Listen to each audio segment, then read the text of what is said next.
O senador Magno Malta pediu a palavra durante sessão do plenário para lembrar o presidente da Casa, Rodrigo Pacheco, e os presentes da responsabilidade do Senado no atual estado de coisas vivido pelo Brasil, em que a Constituição é continuamente desrespeitada. O senador lembrou que o CNJ foi criado pelo Senado e disse que, por erro dos legisladores, o CNJ se tornou um poder. O CNJ faz lei, o CNJ suspende. Injustiças cometidas, como a com o magistrado Bretas e tantos outros. Magno Malta lembrou ainda medidas tomadas pelo CNJ sem qualquer previsão legal. O senador ironizou: o CNJ hoje é usado como sugestionador. Ele dá sugestão e aí o Supremo faz aquilo virar verdade. Eu espero que os senhores do CNJ que estão assumindo e recebendo essa oportunidade entendam e saibam que o CNJ não é um poder. Magno Malta afirmou: virou uma estrutura pesada para o país pagar. Nós estamos aqui cortando até em salão de cabeleireiro. Está sendo punido na reforma, salão de cabeleireiro. E nós temos um peso morto neste momento, porque quem decide tudo é o Supremo. O Supremo manda e desmanda. Alexandre de Moraes cospe, assopra, chuta, pisa, escarneia, manda tudo. Esses dois poderes aqui, senhor presidente, o Senado e a Câmara, viraram tão somente peso morto nas costas da nação. O senador alertou os indicados: estou avisando os senhores e eu não tenho dificuldade porque ajudei a criar. Os senhores estão sendo indicados para fazer justiça e restaurar injustiças com relação a magistrado. Malta apontou que o CNJ está fora do lugar e disse: a responsabilidade é desta casa, que criou, que pariu, e quem pariu Mateus que o embale. Eu ajudei a parir esse Mateus, por isso que eu estou dando essa reprimenda aqui agora aos senhores que vão assumir. Sob a presidência de Rodrigo Pacheco, o Senado sofre uma intensa paralisia. Na legislatura anterior, o próprio plenário se reuniu poucas vezes e as comissões praticamente não funcionaram, impulsionadas pela paralisia da Comissão de Constituição e Justiça, que, sob o comando de Davi Alcolumbre, também mal se reuniu. Por ocasião da eleição da presidência para a nova legislatura, os cidadãos se manifestaram e uma petição contra a recondução de Pacheco teve mais de 500 mil de assinaturas. Assim como a maioria dos pedidos da população, esse pedido foi ignorado pelo Senado. Sob a condução de Pacheco, não houve qualquer reação contra a invasão das atribuições do Legislativo pelo Supremo Tribunal Federal, que passou a legislar ou suspender leis que tinham sido elaboradas e aprovadas por aquele poder. O presidente da Casa, que é também o presidente do Congresso, não agiu para proteger as prerrogativas dos parlamentares, que vêm sendo violadas em inquéritos secretos conduzidos nas cortes superiores. Pacheco também é alvo de críticas porque o Senado vem se omitindo em cumprir seu dever constitucional de promover o controle dos atos de ministros das cortes superiores. De forma monocrática, o presidente do Senado, Rodrigo Pacheco, impede a análise de todo e qualquer pedido de impeachment ou de projetos de lei e PECs que possam vir a efetivamente limitar os superpoderes autoconcedidos a ministros do Supremo Tribunal Federal e do Tribunal Superior Eleitoral. Sem controle externo, alguns ministros do Supremo agem ao arrepio da Constituição. Em inquéritos secretos, o ministro Alexandre de Moraes, por exemplo, promove uma aberta perseguição a adversários políticos. Em um desses inquéritos, a Folha Política teve sua sede invadida e todos os seus equipamentos apreendidos. O inquérito foi arquivado por falta de indícios de crimes, mas os dados sigilosos foram compartilhados com outros inquéritos abertos de ofício e com a CPI da pandemia, que compartilhava dados sigilosos com a velha imprensa.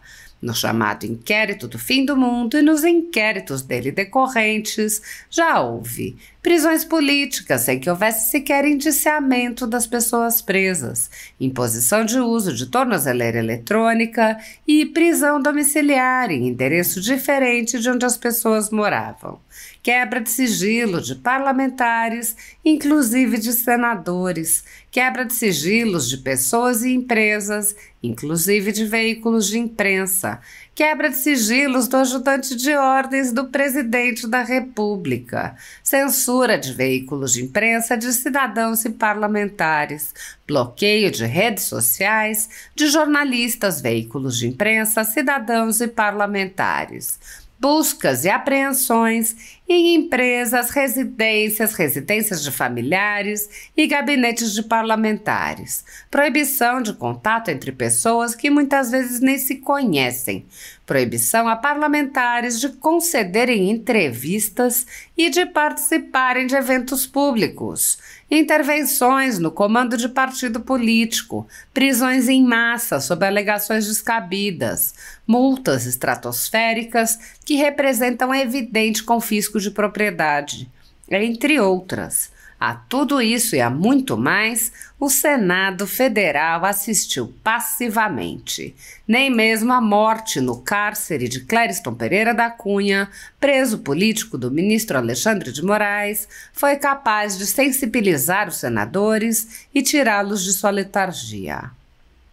Sem justificativa jurídica, o ministro Luiz Felipe Salomão, ex-corregedor do Tribunal Superior Eleitoral, confiscou toda a renda da Folha Política e de outros sites e canais conservadores para impedir suas atividades. A decisão, mencionada no Twitter Files Brasil, teve o aplauso e o respaldo dos ministros Luiz Roberto Barroso, Alexandre de Moraes e Edson Fachin. Toda a receita de mais de 20 meses do nosso trabalho é retida sem justificativa jurídica. Se você apoia o trabalho da Folha Política e pode ajudar a evitar o fechamento do jornal, doe qualquer valor à empresa Raposo Fernandes através do Pix, utilizando o QR Code que está visível na tela ou o código ajude@folhapolitica.org. Caso não utilize Pix, há a opção de transferência bancária para a conta da empresa Raposo Fernandes, disponível na descrição deste vídeo e no comentário fixado no topo. Há mais de 10 anos, a Folha Política vem mostrando os fatos da política brasileira e dando voz a pessoas que o cartel midiático quer calar. Pix ajude@folhapolitica.org. Assista. Nós estamos fazendo a votação que fizemos na CCJ, na sabatina dos candidatos ao CNJ. Só para lembrar, porque eles devem estar aqui, como eu lembrei lá, o CNJ foi criado para poder tão somente averiguar comportamentos éticos ou não éticos de magistrados.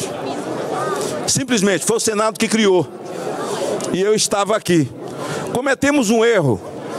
Foi entregar a presidência do CNJ ao presidente do Supremo. Entregamos 2 plenários para uma pessoa só. E foi um erro. E o CNJ se tornou um poder.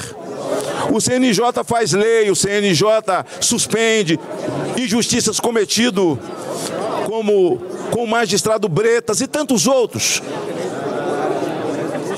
Na pandemia, mandaram fechar as pessoas 4 meses em casa e a soltura dos bandidos para esvaziar os presídios com o argumento de que lá eles seriam infectados, embora eles tenham 2 horas de sol por dia, foi uma sugestão feita pelo CNJ, acatada pelo Supremo Tribunal Federal.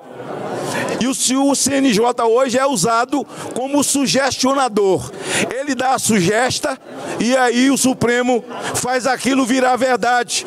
Eu espero que os senhores do CNJ, que estão assumindo, recebendo essa oportunidade, entendam e saibam que o CNJ não é um poder, mas virou um poder já.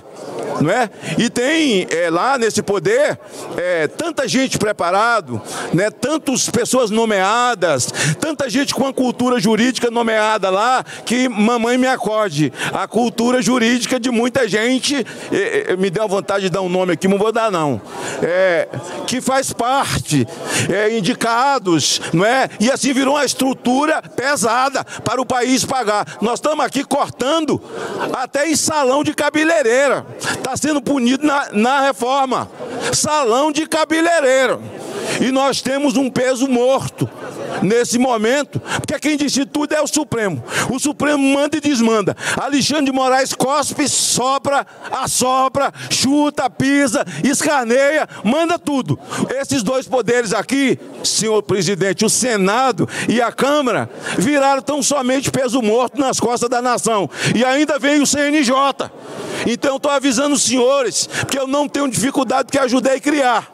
Os senhores estão sendo indicados para fazer justiça e restaurar injustiças com relação a magistrado. Magistrado que solta magistrado que solta magistrado que solta vagabundo que bateu, espancou e assassinou a mulher.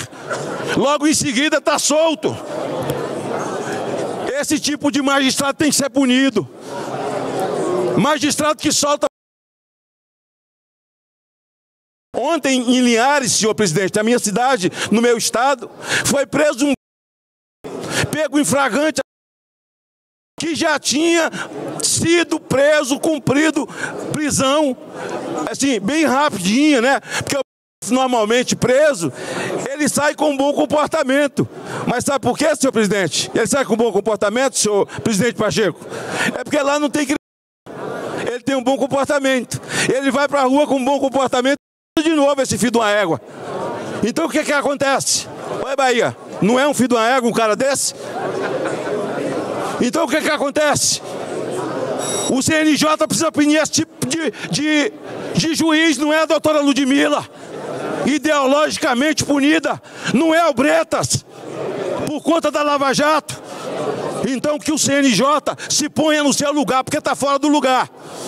E a responsabilidade é dessa casa que criou, que pariu. E quem pariu, Matheus Quimbali.